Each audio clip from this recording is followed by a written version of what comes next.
Good morning, everyone. Welcome to the Adobe Creative Campus Digital Literacy Cafe. We're so grateful and happy that you're with us today. This is a casual format. It's meant to be like a coffee shop where I get the amazing privilege of inviting the coolest people in our profession who are doing amazing things and get to pick their brains and talk with them in a very informal sort of cafe format about what they're doing. My name is Todd Taylor, and my title for Adobe is Pedagogical Evangelist. For 22 years before I joined Adobe, I was the Eliason Distinguished Professor of English at the University of North Carolina at Chapel Hill. And so we'll just go around the horn and we'll have our panelists today introduce themselves. First, Shauna, and then Brian. Hi, everyone. My name is Shauna Chung, and I am a Ph.D. candidate at Clemson University in the Rhetorics, Communication, and Information Design program. And I'm super excited to be here. And I'm Brian Johnsrud. I lead Adobe's education curriculum team. And I was a former K-12 teacher, middle school and high school, and then taught at university for a number of years before eventually joining Adobe. And so thank you so much for our panelists for being here today. We're really gonna gather insights from you and ask questions and have a free-flowing conversation about today's theme, which is low-lift, high-impact digital teaching practices across the curriculum for all instructors and all students at all levels and all degree programs, potentially. This Digital Literacy Cafe series in turn sort of looks at some of the most pressing issues of our time. A more recent one we did in the spring was on digital literacy in STEM. Before that, we also looked at the intersection of digital literacy, student work, social justice, and community projects. And as we are looking at back to school in 2021, there is this incredibly important context that we're in, that we're all very familiar with, where we've been through a lot together and we've had to innovate very quickly because of pandemic teaching in ways that couldn't be fully supported, where everyone didn't have exactly the right amount of space to be able to pivot quickly, but everyone did an amazing job. And now we're looking at coming back to school with some uncertainty about what that's going to look like. But what we have learned over the last 14 months of teaching and learning in this environment is that instructors need especially low lift, high impact teaching practices so that they're not being asked to do a whole lot more, but they're still moving forward with teaching and learning. And so the format for this cafe series is very casual. We're gonna just have a conversation here about these ideas and share some resources, share some insights, share some definitions and approaches to these issues and these questions and these problems. Well, we encourage you to put questions in the chat pod and the Q&A, and we'll do our best, particularly toward the end of the session, to pull some of those out to enter the conversation. I'd like to begin with some observations that I've experienced with my faculty friends who were looking before the pandemic hit to try to do some innovative things in their class, specifically have students make podcasts or make videos. But we're trying to do that for the first time in spring of 2020, and basically just had to put a halt to that, had to abandon that because they felt overwhelmed with the other changes they had to make. And so it has been certainly a campaign in education, especially higher education, to change our primary teaching practices, to move away from sort of content-driven models where students were configured as mostly consumers of content that came from an authority, that came from the teacher, to wanting them to better learn or achieve their learning outcomes in any course by having them being active producers and sharers of their own ideas and their own knowledge. And that kind of approach goes by many names: experiential learning, project-based learning, high impact, high touch learning.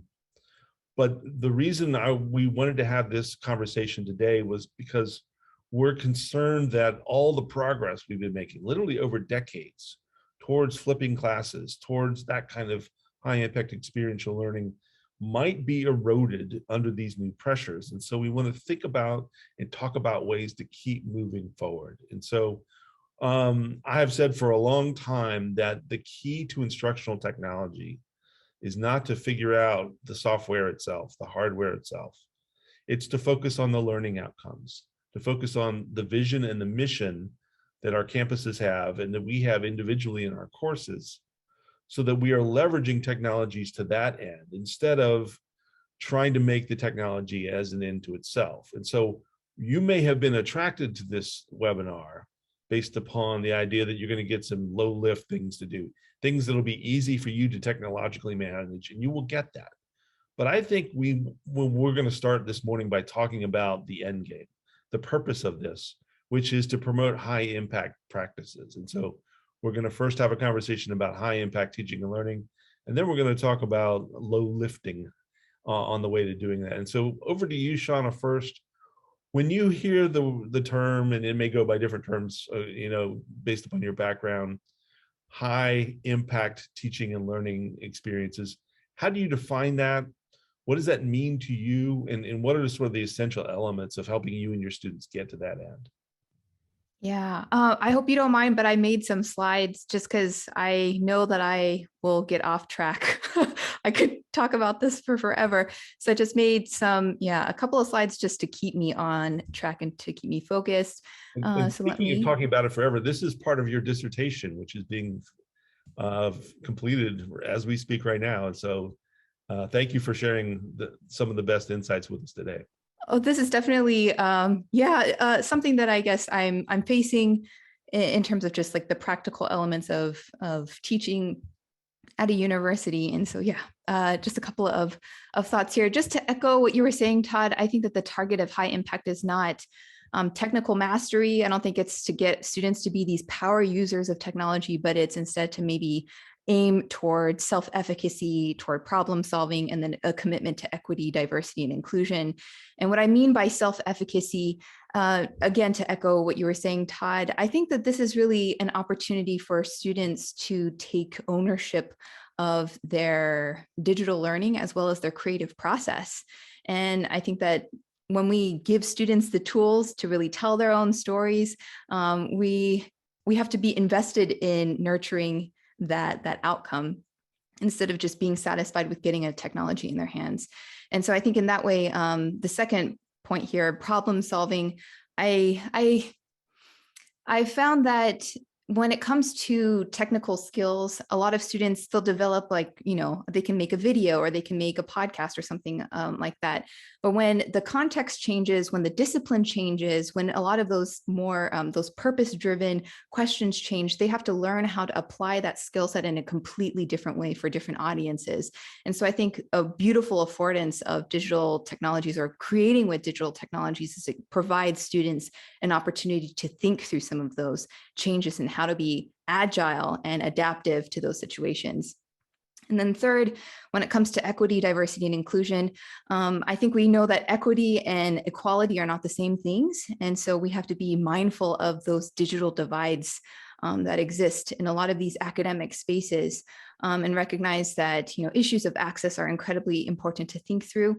And when it comes to diversity and inclusion, I look to Verna Myers, who says that diversity is being invited to the party and inclusion is being asked to dance. And so in that way, I think that this is really inviting students not to just learn how to use technologies, but to tell their stories, to again, take ownership of their creative process and their learning in that way.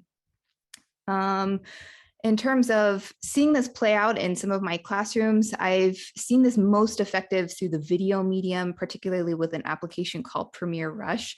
I'll get into why Premiere Rush is a particularly effective technology maybe later in this session, but I just have a really quick anecdote to share with all of you. So this was a pre-pandemic example, but I still think that it could be relevant for today. I had students I taught a first year writing course, and students, they created traditionally written research papers, but then the final assignment for that project was, or for that course, was to get into groups and to adapt one of their traditionally written research projects into a video project.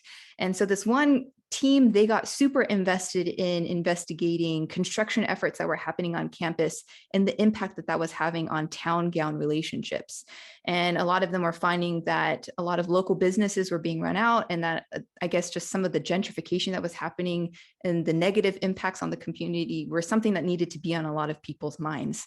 And so they decided to adopt this reporter's ethos. They went to different locations that were being affected. They filmed themselves in those locations saying, like, this is what's happening, and showing us on screen the impacts.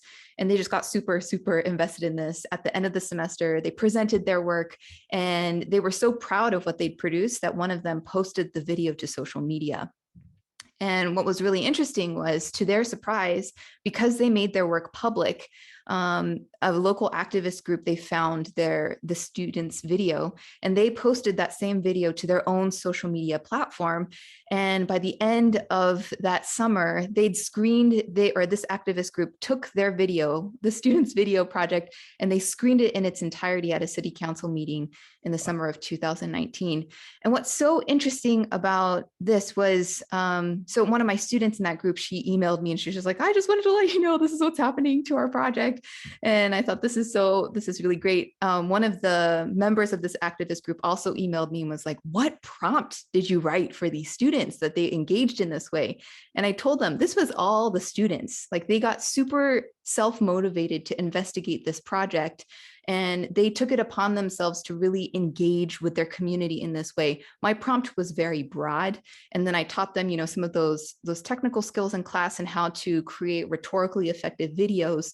But aside from that, a lot of this was just them taking this project on by themselves and being inspired by that process. So that's an example I have from classroom. That's your perspective on high impact, and I certainly agree with all that.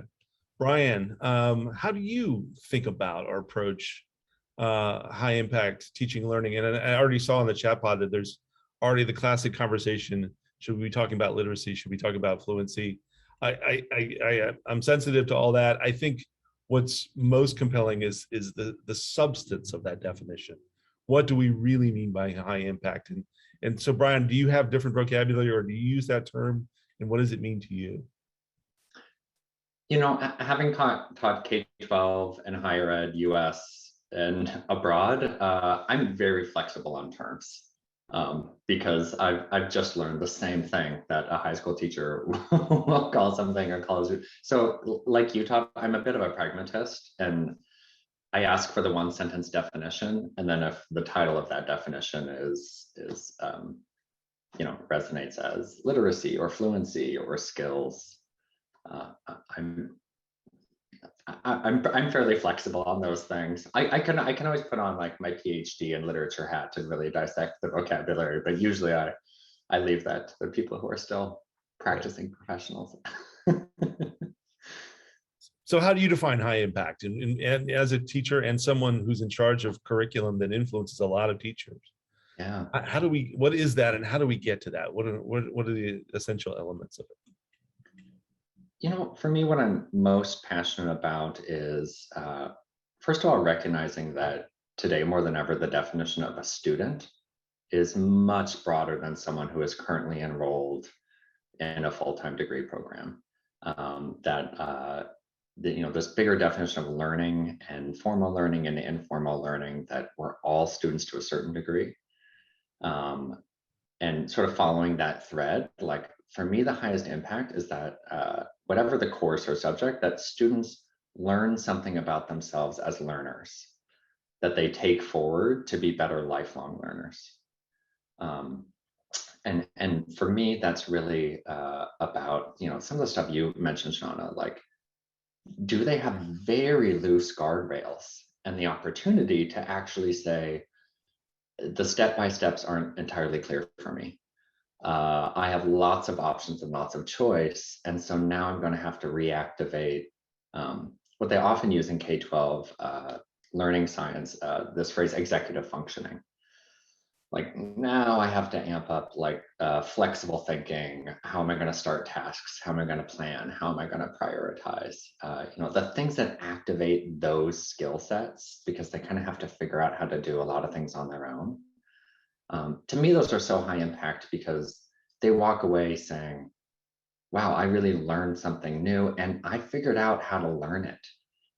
Whether it's like, I learned I can't do it alone and tried this till 2 a.m. just in my dorm room. I learned to use the internet or to ask for help, or like those are the kind of skill sets that way after you're a formal student and you're a lifelong learner in business, whatever your career is, being able to quickly learn something with loose guardrails, for me is one of the most exciting and high impact things to teach. Often one of the most difficult, which I guess we'll get into when it comes to low lift. But it's always struck me that, again, in K-12, like you say executive functioning, or you ask a high school teacher, like, okay, and in what ways are you making sure that your students are practicing self-monitoring? And it's just kind of baked in, And I think there's kind of that ethos of like, well, it's K-12. We still need to kind of teach them to be adults.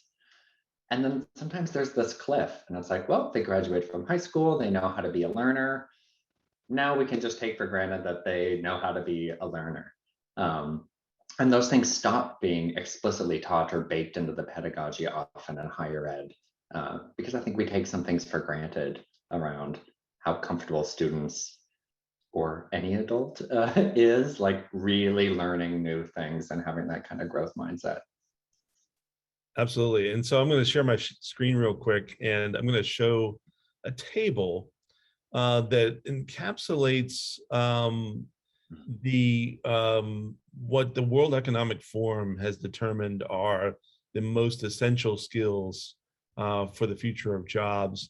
And you were talking about lifelong learning. And if we look at their projection into 2025, analytic thinking and innovation, active learning and learning strategies have appeared on this list for the first time, because in the new world of work where things are changing so rapidly, someone needs to be a lifelong learner.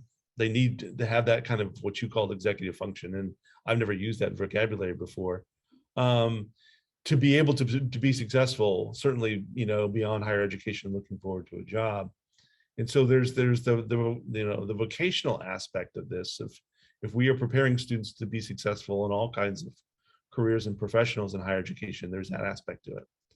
But there's also, in some ways, the civic or social responsibility of education in terms of high impact practices. And all the educational research I've looked at demonstrates that for students on the academic margins, particularly students for whom the culture of colleges and university may not be a comfortable place for them at first, it's these kinds of high impact teaching and learning practices that the research I've seen shows as a differentiator in terms of retention, time to degree, and career success afterward. And so, Shauna, you talked about self-efficacy and inclusivity being a fundamental part of this. Anything to add in terms of, in some ways, the civic or social responsibility of high impact teaching? I think that as students engage with these digital learning technologies, they start to view the world in kind of a different way. I know that when I started to first, create videos and things like that, the world just all of a sudden just took on different meaning in some ways. Like I was walking through my campus and seeing structures in different ways. And I think that when we add some of those visual components, when we actually see a face in front of us, we're able to see that this is not something that's abstracted from my everyday, but this is, these are actual lived experiences that I think that we have an opportunity to really showcase and to really work through. And I know that some of my own students, especially on our campus, we are, our campus is situated on a former slave plantation. We're on land that was just pillaged from a lot of Native voices, individuals and communities. And so really being mindful of that and using some of these digital learning opportunities to shine a light on those stories, I think has been an incredible way to really help students engage with issues that are not just in the past, buried in the past, but continue to impact today's conversations. Brian, what connections do you see between, high impact experiential project-based learning and the social and civic dimensions of education? Yeah, I'll use an example. We recently, in the past year, Adobe, in partnership with National Geographic, made a number of courses for teachers and young creators called Storytelling for Impact. And they're broken into a course about how to tell impactful stories with photography and another course on audio. And the exciting thing about that is we worked with, in those courses, sort of younger National Geographic explorers who early on in their lives or in their 20s in college realized they had very important stories they wanted to tell, often in their local communities, that were impacting them, and that they wanted to then flip and have that impact, but they needed the skills and tool sets to tell those stories. And the one that really resonated with me, I grew up in Montana, sort of near my family's reservation, and one of the National Geographic explorers, her reservation was just next to my family's reservation. And we had a very similar experience. We both went to undergrad in Montana. I was a first generation student. We, for many, many reasons, did not feel like we belonged in college. We did not look and feel like our peers in the dorms. But she did know that there was something about college that was going to help her tell her story and the things that she was really grappling with on her reservation. And so into this roundabout way, she found photography. And in that spirit of lifelong learning, she said, well, this is going to be my medium. I'm probably going to have to learn it on my own. So let's get going and let's start telling these stories. Like, flash forward 5 years, and in this beautiful way, she's combined some self-directed learning, picking up a new school, making it work with her degree, really telling these impactful stories that really matter about the Indigenous and Native American experience. Just, there were so many things about that kind of story that I think are so powerful. And sort of hearing, her name's Taylor Irvine, she's one of our speakers at Adobe Max. Hearing her tell it, it's not a simple, straightforward story. It's not, I was always interested in photography. So my freshman year, I decided to become a photography major. So a lot of what I've talked about with her was what happened then in college? Like, who were the mentors who said, this is not a photography class, but I see that you're interested in photography. Like, this is not a Native American history class, but I see that you're interested in that. This is a journalism class. Let's make all of that, let's create a space so all of those things can come together. Those are the stories that I am so inspired by. And to your point, Todd, about how you sort of opened up this chat, I hope those sort of things are amplified post-pandemic, or amplified because of the past 1.5 years, and not deprioritized. I agree. There's a lot of change going on, and that means there's a lot of space for positive change as well. And hopefully we will all work together to take this moment to drive that change. I'm going to share with you real quickly a project from the Virginia Commonwealth University Center for Sports Leadership, and a faculty member there named Greg Burton, who attended one of our faculty development seminars for Adobe, week-long Faculty Development Institute in June 2020, where we did some pretty advanced things, where we talked about what it's like for students to compose simultaneously in multiple modalities. And right now we're looking at the portfolio of a former student of mine, her name is Valentina Arizmendi, where, in my digital storytelling class, students are simultaneously composing in a video narrative using Photoshop to create a visual narrative. And they're using Adobe InDesign to create a magazine version of a story of community or social justice that matters to them. And then they make a podcast of the same story, and a film, and even a mobile app prototype, and then they bring it all together into a web page. And so the result is this kind of not just even digital literacy or digital fluency, but almost digital agility that Valentina, created all of these different projects throughout her undergraduate career at UNC Chapel Hill. And when you look at these things, they're really powerful and they're really impressive.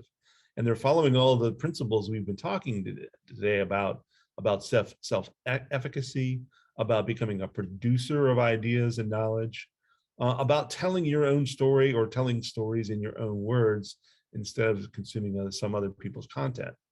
Well, Greg Burton and his program looked at this and they loved it, but they had to admit that at the moment they didn't feel that comfortable with this kind of more high-end production value sort of work. But they had an immediate need. They had a story they wanted to tell. And that was they wanted to do something in response last spring, summer, in response to the George Floyd murder and the Black Lives Matter movement. And so what they did is they wanted to enable students in their program to tell their own stories in their own words. And so in order to do that, they had some experiences in our institute with something called Adobe Spark, which has an incredibly flat learning curve. So that when I introduce this to my students, I basically only take maybe 5 minutes of class time to point them to the right place and just give them a quick idea about just click the plus button when you want to add something, click the share button when you're done.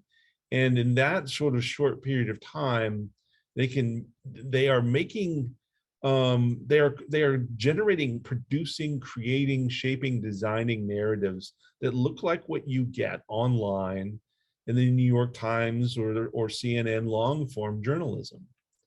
And so for my students, especially those like Shauna and Brian have just been talked about, to be able to control their own narrative, to represent themselves and their ideas and their thoughts in their own language, in their own words, and to put that out into circulation in the world is that moment of potentially self-empowerment, self-efficacy, about connecting what's going on in a particular class with the world around them and themselves, and the cultural and personal and even sometimes spiritual capital that they bring from their homes and their home communities into the academic space.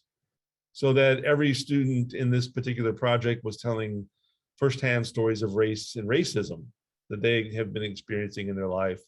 And in this case of Murray Littlepage, it's experiencing that again and again. And so the ideal recipe has always been to not have to focus on the technology, not to spend time in a biology class, in a religious studies class, in a first-year writing class, teaching software. You want to get to these kinds of learning outcomes, these kinds of high-impact results, as directly and consistently, as consistent as possible with your approaches, your individual approaches to teaching, learning, and pedagogy.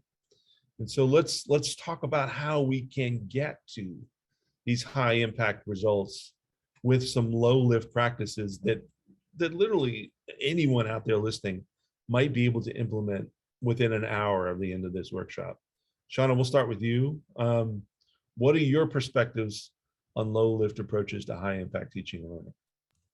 Yeah, again, I'm going to share my screen just to keep myself on track.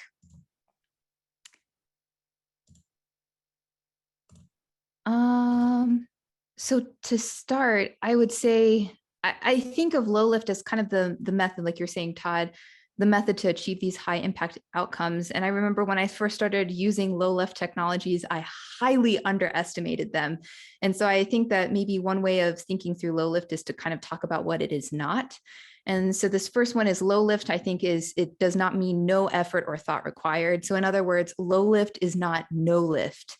And what I mean by this is I think that there are those technologies that are kind of more template based, where students are basically creating different versions of the same thing, or they don't necessarily have to put too much design or their own spin on things into these or when they use these technologies. And I think that if that is the case, we're finding that that's the case, perhaps we should find something different or an alternative to that kind of a technology. On the other end of that spectrum, I think low lift does not mean less effective. So perhaps we're coming from a stance where it's like we're more familiar with a more sophisticated software package or something like that. But I also think that, there are certain digital learning opportunities for students where they go through these experiences of producing, but there is probably the likelihood that they're not going to need to know like the sophisticated super, the back end stuff in their careers or in their workplaces, but just having that creative experience using a digital learning technology is super important for them. And so I think that there are some learning technologies that are not as maybe sophisticated as like the most advanced software package out there, but they're still able to achieve similar outcomes or similar, especially like design outcomes as well. And so low lift does not mean less effective in that regard. And then finally, low lift does not mean no instruction required. I totally made this mistake when I was first teaching video in the classroom. I decided to open up one of my writing-based assignments to a video or a podcast option. And at the time, I didn't really know what that meant. I just thought, we got to get these students digitally fluent. Let's just tell them, make a video. And so one of my students approached me after class and said, I watch so much YouTube. I am super excited about the video component. I'd love to make a video. And so I was like, okay, here's a software, go make something. And what came back as his first draft, to no fault of his own, was something that definitely resembled more of like a text-based project. It was just a couple of static photos, and then him reading a script. And I think the same kind of method or message could be delivered in a document form. And so what I realized was, even if we don't necessarily have to spend too much time on the technical aspect of it, we still need to talk about the rhetorical application or like strategies of how to use these technologies in effective ways to convey our messages. And so, yeah, we started to have more of those conversations. And then by the end of the semester, his video was fantastic. So instead of talking about what low lift is not, let's, I guess, now talk about what low lift is. I'd say that low lift is like it's this between space where it's not too difficult and it's not too easy, where students, they still feel challenged and to learn something new or to produce something where I think it requires a little bit of effort on their end, but they're not super demotivated by that task, where it's like they don't feel like they can't succeed. And instead it's, I think low lift is this catalyst for creativity and motivation in that way. And I also think, like what Todd was saying, the advantage of low lift is that it's without significant time, financial, and hardware burdens, where students don't have to buy a fancy computer or a fancy device in order to use these kinds of technologies. And I think that nowadays there's a lot of cloud-based applications where things are loading things into these software doesn't require a lot of space on a computer, or it doesn't even require a computer. A lot of this can be handled on mobile devices as well. And so I think that that's another wonderful affordance of more low lift technologies. To illustrate this idea, I just have a really quick anecdote.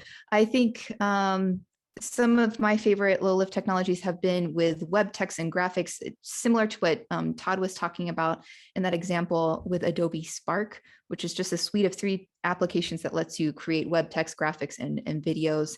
But I found myself really leaning on this resource in March of 2020, when I found myself scripting this announcement to my courses, my writing courses on Canvas, just saying, I'm so sad that we're transitioning. I'm not going to be able to see you face to face anymore. And I had to, in maybe a week, figure out how to adapt all of my projects and everything onto an asynchronous online modality. And that was definitely something I had very little experience in at the time. And so one of the projects in that class was a live presentation where students, they'd been working on a research project all throughout the course, and that would culminate in them giving live presentations. We wanted to really protect that piece, but do it in a way that was more asynchronous. And so I had students present their work in a Spark page instead of a live format, and then they would comment on that work. And I was super, super prepared to be extra lenient. To be extra lenient in my grading. I thought, I'm going to have to there's not a lot of resources and tools out there, even though we talked about some of that in class. But what I ended up having to do at the end of the semester was ask them permission to share their work because it was just so good. And one of the examples was created by, at the time she was a freshman nursing major. Her name is Kathy Mai, and she did a project on social stigma and poverty. And what I was impressed by was not necessarily the design of the page that was great, but it was the personal aspects that she brought into her work, and how she was able to really seamlessly do this because of the technology that she used. It was so easy to use. And so in this case, we see that, again, like what Todd was saying, it's super professional looking, but it's also showcasing her specifically. So she was able to say, here's who I am. She was able to tell the story of her parents' immigrant journey to the United States and how that really impacted why she chose this topic as her research focus. She was able to narrate basically how she came to this project. She called her peers to action. She detailed the process of creating her final deliverable, which was a video essay.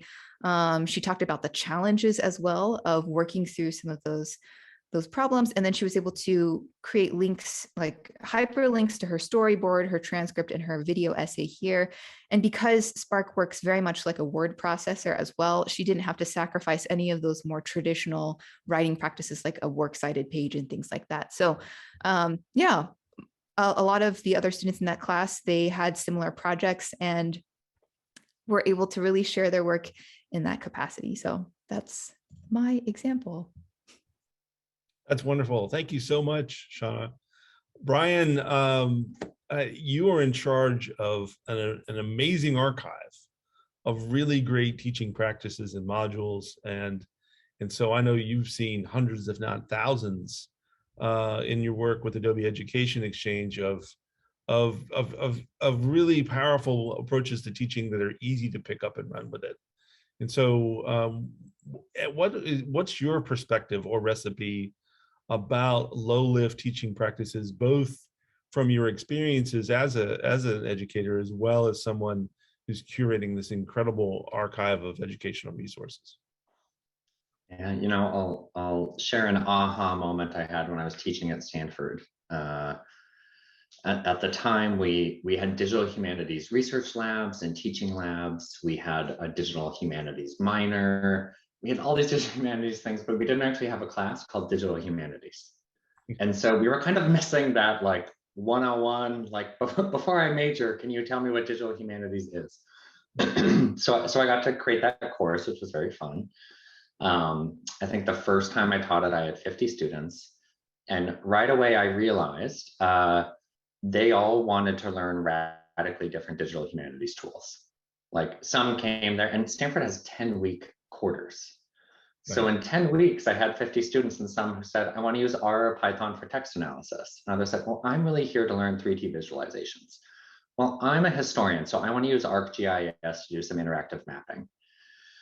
And you do that thing where you sort of look at your syllabus, you have the first day of class, and you realize this is not going to work. So I said, okay, this is very exciting. Let me think about it. Next week, I think we're going to have a slightly different plan for the quarter.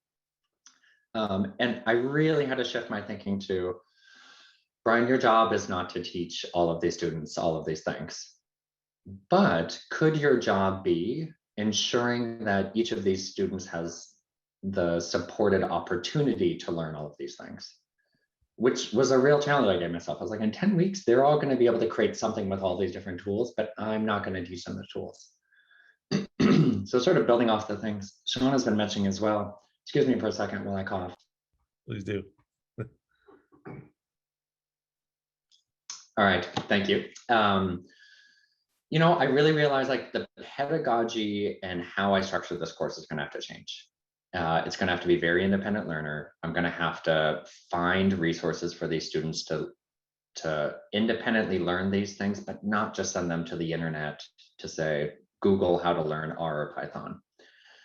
So I did these things where like the first assignment was choose a tool you want to learn and look at all of the places online, courses, et cetera, that you could learn it. And we created a class wiki, which is like, we've done some investigation as a class, and we think the best places to learn these things are this. And students would annotate and say, there's this long class, but I found that this 50-minute video on YouTube was like a crash course and I could learn the basics I needed to learn in R or Python doing that. So that sort of spirit of you as a teacher are not responsible for live teaching all these things, but you are responsible in making sure students have hopefully the best resources and the most efficient resources to learn it. But even then, you don't have to spend a summer auditing all of these. You can get support from your class or others. So take all of those lessons into what we've been doing on the Education Exchange the past couple of years. And I'll give a shout out to Shauna because she's got some fantastic resources there. What she's done is in an example teaching resource, first of all, and Shauna, I'm going to let you speak because I'm just talking about your work right now and how much I love it. But what she's done is, first of all, upfront, she frames it as this is an instructional strategy. It is not a lesson plan or a project. Like you can take and adapt this for whatever you want. And then in the resource she sees for students, she says, here's all the things that I think you might need to be successful in learning these on your own, with links to the places she prefers to learn. Like go here to help X for these tutorials. And then at the end of her activity, which is about so much more than tools, she's got some screenshots where she says, and by the way, in case you're a little anxious getting started, the first steps in opening up Premiere Pro, you're just going to click new project, and she's got some little kind of scaffolded screenshots. What I love about that is I hope other instructors and faculty see that and say like, oh, first of all, like, thank you, Shauna and team for making all of this for me, but it's also student facing, like all of the language and the support and the links and the thing she's done, like a rubric that says, and by the way, you're going to be practicing creativity, critical thinking, communication skills in this project. And here's what it will look like if you've done it. Like all of those things I love because Shauna's not asking other faculty members to take on all that work. She's asking them to see, does this work for my students? And now give them the guardrails and scaffolding to figure these things out on their own.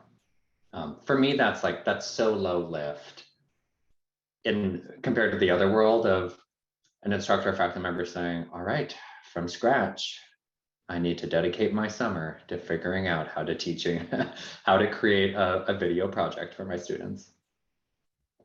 Absolutely. I'm going to share my screen and sort of spoiler everything we're talking about in a way. When I talk about low lift approaches to high impact learning, I can do that today because for many reasons. There are instructors like Shauna and Brian who have now had a lot of experiences figuring out how to package and present these things in a way that makes sense for academic audiences, for academic purposes, which is often very different than the tutorials that used to be out there that were mostly for people who were trying to figure out professional workflows.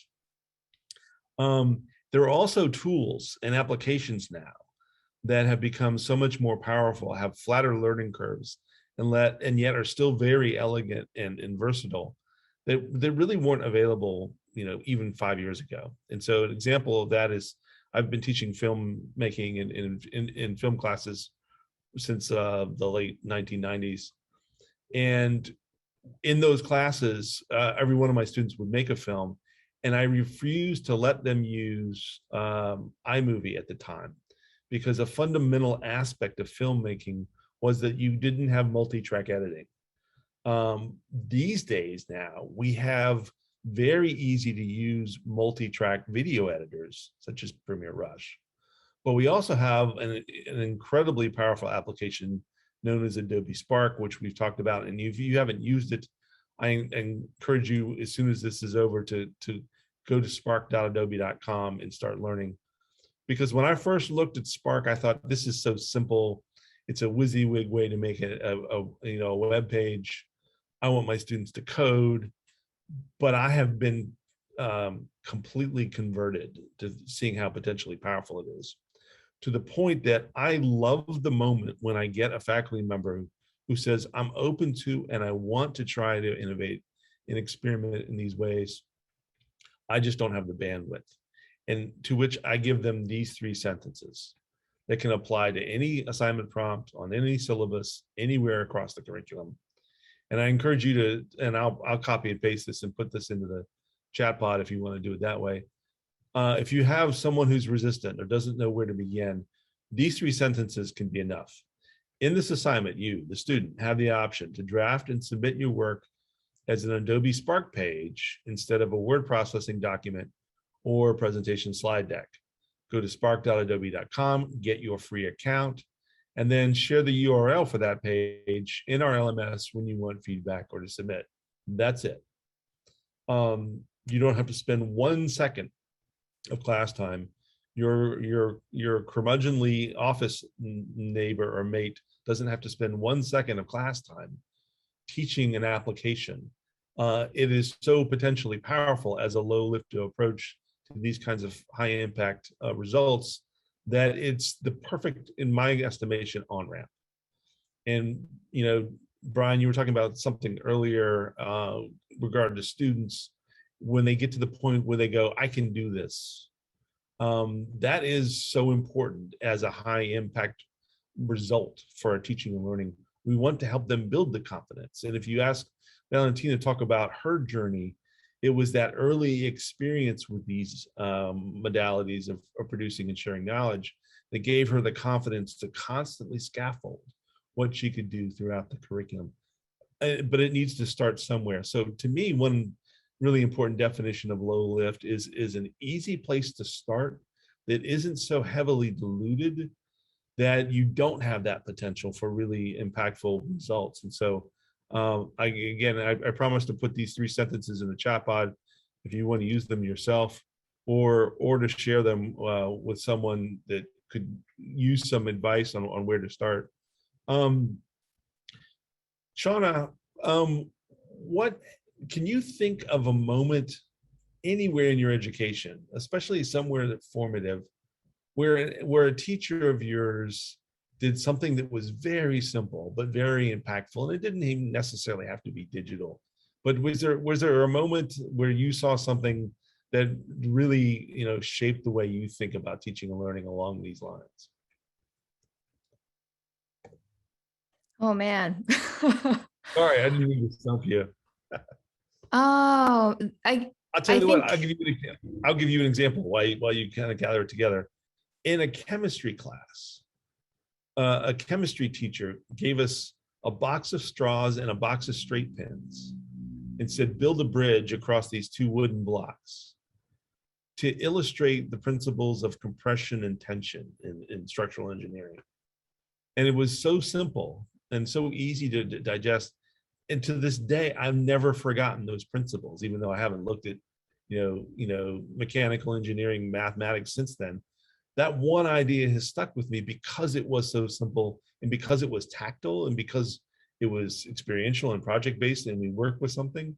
You don't necessarily have to have that kind of experience too. I'm just looking for, you know, really great illustrations or success stories along those lines. yeah, it's something that I remember, especially when I started working with digital learning technologies. This was actually something that Brian was talking about earlier in terms of being resourceful and being kind of self-directed in some ways. When I recognized that, you know, one of my professors was, I guess, kind of had to like find an answer or didn't know necessarily an answer. And so instead had to kind of like find an answer and just sent me a link or something like that, where I realized, okay, I can do the same thing. Like I can also be resourceful in that journey of finding solutions. In other words, like my professor is not looking for this exact deliverable or this exact product. In fact, I can use a whole bunch of different types of resources, but use similar strategies. I know that's kind of vague, but I distinctly remember that moment because I think for me as a student, that really shifted the way that I approached my learning. And just, yeah, going back to what Brian was saying, how the educator is not responsible for that kind of learning. That's something that I think each student really has to take up on their own. Right, and so it's the co-production of learning and knowledge. And Brian, you know, working with Education Exchange, you've seen hundreds, thousands of really great ideas. Any low lift, high impact practices that kind of jump out to you that are some of your favorites among the archive that you've been curating for a couple of years now? Yeah, I really like, I mentioned this notion of an instructional strategy, right? That's something where like it should so not be about the content of the specific subject matter, that if you can swap it out in those areas or adapt to different geos or student populations, for me that's gold. Because as soon as it starts anchoring in something, you say, we don't quite do that in my school or university. That's hard. But I think this phrase is most often used in terms of accessible resources, but I love the notion of low floor, high ceiling, right? So whether it's a project or a course or the tools that you're using, is there a really low entry point? And for those students that really want to go high, is there a high ceiling? And what I like about that is you can apply it to so many dimensions of teaching, including tools. Like that's what I love about the Adobe suite of tools is the low floor is Spark Video. The midway is Rush. The high ceiling, grow into Premiere Pro. You never sort of outgrow an Adobe tool, but you also don't have to start with Premiere Pro. So, again, kind of harkening back to some of the strategies that Shauna's created, I see her call those things out to say, like, in the example below, it's Premiere Pro. You can use Rush for this as well. Or this is about Rush, but you could use Premiere Pro or Spark Video for it. When I think about that, and then just all the other pieces of pedagogy of like, okay, this could be a huge multi-stage project, but what's the low floor piece here? Like, what's just the small little success and win that maybe I want to bake in early and maybe intentionally not grade it, just to build confidence. Just say this first one, feel free to struggle. Did you turn it in as your grade? Later, we'll focus on doing it well. Now it's just getting going. For me, that I see that through the lens of low floor, high ceiling, and especially when we work with faculty like Shauna to create these really custom curated resources to be used by educators at scale. Those are the things we look for. Like, are there any moments where the floor, there's not a low enough floor or high enough ceiling across the board? Absolutely. And so, I think it's, one thing I think we've definitely learned over the last year and a half is that options are more important than ever. Mm-hmm. That, the learning outcomes for this project, for this assignment are these. And there are potentially many paths to the summit. Everyone doesn't have to follow into one narrow bandwidth of one way to develop and share that knowledge. So that, if you have a student that for whatever reason, everyone else is making a podcast or a film, and that's just not working for them, we can find some kind of facsimile with a Spark page or a slide deck, whatever, gets at, the essence of what we're trying to accomplish. And so accommodating difference, not just, physical differences, but cultural, ideological, technological differences. I love to tell, there's a question in the Q&A about accessibility, and accessibility, privacy, and fair use are 3 reasons why we want to ask our students to produce these kinds of projects instead of just consume them, because we want to create teachable moments where we're talking about, okay, if you make this choice, how are some people going to be able to access that or be excluded from the way you're telling the story. Also enables conversations about privacy and fair use, which are essential for becoming digitally literate in terms of preparing students to do these things professionally. Example I love to share along these lines was on the first day of my digital storytelling class. You said everyone's going to make a podcast, everyone's going to make a film. And after the class, I had a student come up to me, and in 25 years of teaching, this was the first time ever a student said, I'm severely hearing impaired. I'll sit in the front row and I can read your lips very well, but I have no idea how I'm going to edit the audio on a film or a podcast. And I was like, I don't either. but we're going to figure it out together. And to her credit, she figured it out by herself. She figured out how to edit video based upon the shape of the sound waves in her recordings, so that her audio had the highest fidelity of anyone in the class, because she did it mathematically. And as a result of that, when I edit video now, I'm no longer looking at the visual track. I'm looking at the shape of sound waves to help me figure out the workflow for editing video. And so these ideas of accommodating different kinds of learners in different kinds of circumstances, and having options, and then allowing students to co-produce the knowledge, like you talked about in your seminar, really is part of exactly this intersection, I think, of low lift and high impact practice. And so we have just a couple minutes left, and I know that people out there are probably eager to hear about some resources, some places that you would recommend people start. And in the chat pod right now, I am putting a link to a resource I created. It's an OER e-textbook designed for novice faculty and students to get going with this kind of production. Shauna, what links or resources or places do you recommend the folks out there start looking to help develop exactly this kind of low lift, high impact teaching and learning? Yeah, so this summer, in collaboration with Todd, I developed a couple of modules, and it's also drawing on the wonderful work. I feel so lucky to have worked with Brian last summer and his team and some other educators to develop some strategies that really feature these low lift, high impact practices. And so you can, let's see, I'll drop this in the chat here.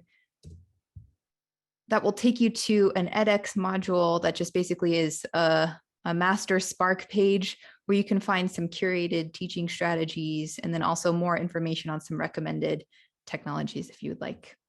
Great.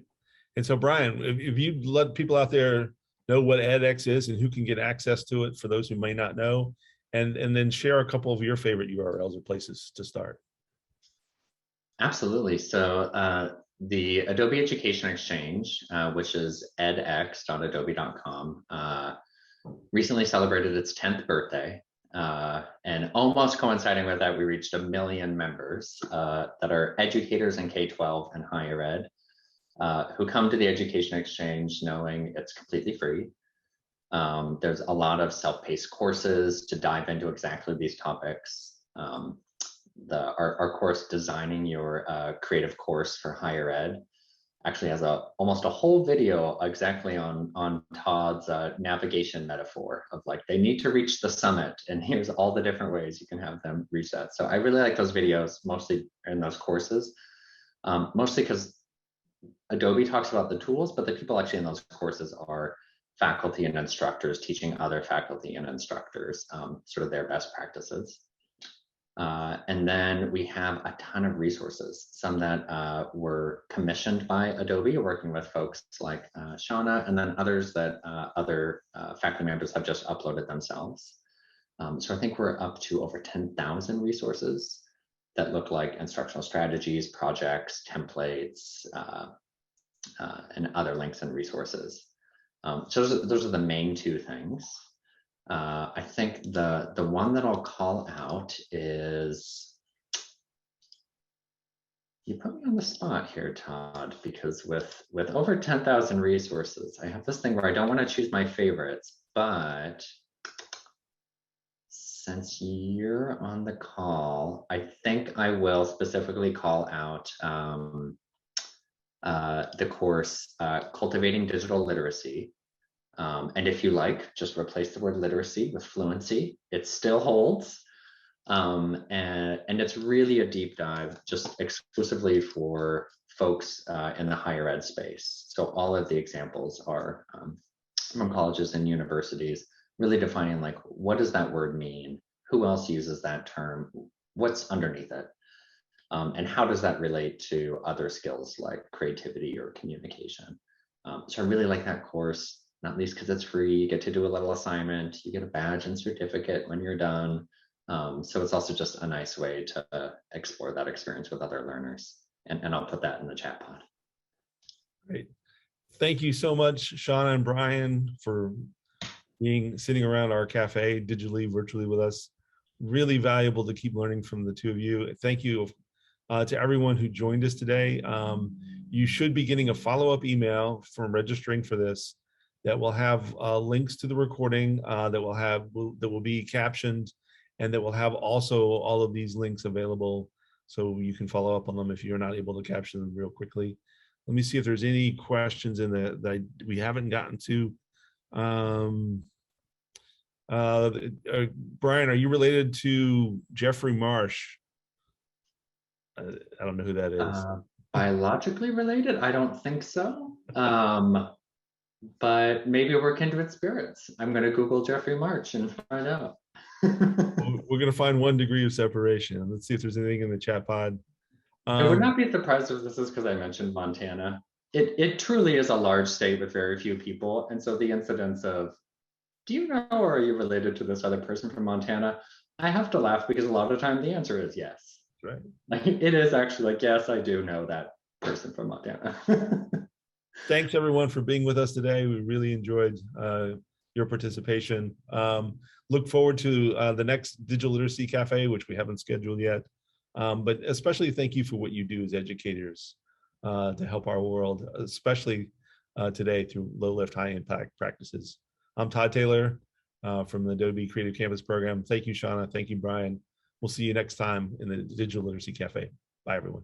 Thanks so much. Thanks.